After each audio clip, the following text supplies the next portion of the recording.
This past weekend, I tagged along with my son and a few of his friends to see the re-release of Star Wars Episode 3, Revenge of the Sith.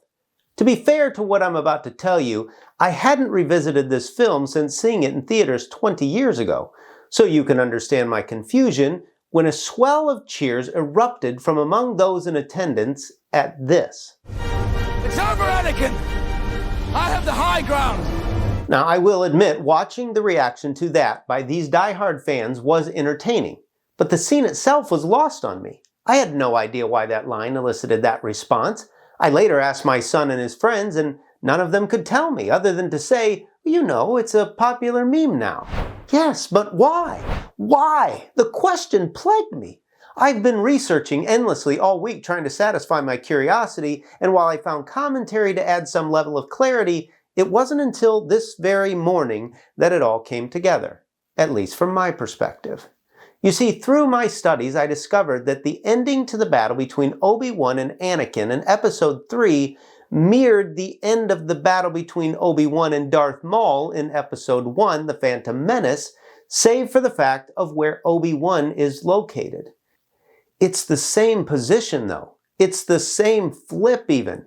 An attempt at the exact same move, which makes one wonder how many times Obi-Wan had shared his Darth Maul moment with Anakin over the years, making Anakin believe he too could make the same acrobatic move.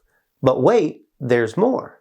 Because if that's all that's happening here, then it doesn't make much sense. Because if Obi-Wan knew Anakin was familiar with his own low ground position 2 episodes prior, saying, "I have the high ground now," wouldn't have been a warning to Anakin. It would have been an attempt to bait him.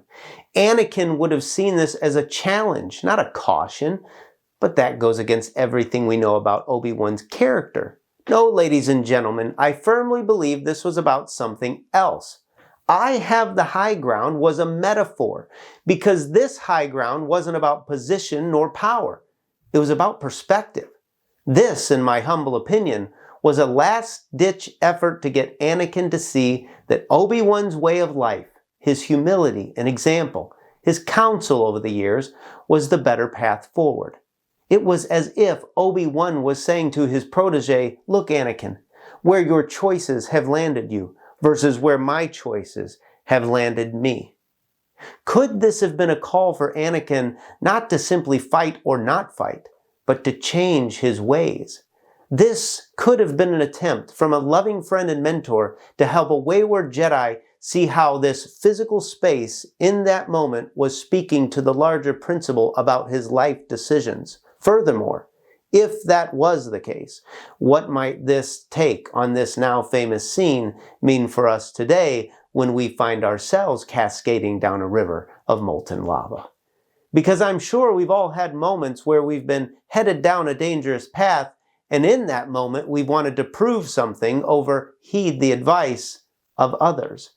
It's hard to hear words like, "I've been where you are, trust me, you don't want to do this," when it's exactly what you want to do. It's difficult to endure the pleading of a friend that is telling you the risk is too great, you could lose everything, when all you can see is what you don't already have. There's nothing worse when you're nursing a hurt to hear someone who cares about you tell you, it's time to let that hurt go. But when you hear words like these, it may be that you're hearing them from a high ground perspective. Because there are times when our trusted friends or family members see things we do not see because of where they are positioned. My friends, when you find yourself in this situation, this is not a time to test your own abilities or make a display of how capable you think you are. In truth, that's likely not even what's being called into question. No one who knew the story of Darth Vader would doubt his strength. No, that wasn't it at all. Anakin didn't lose because he wasn't strong. Anakin lost because he didn't listen. The only question left is, will you?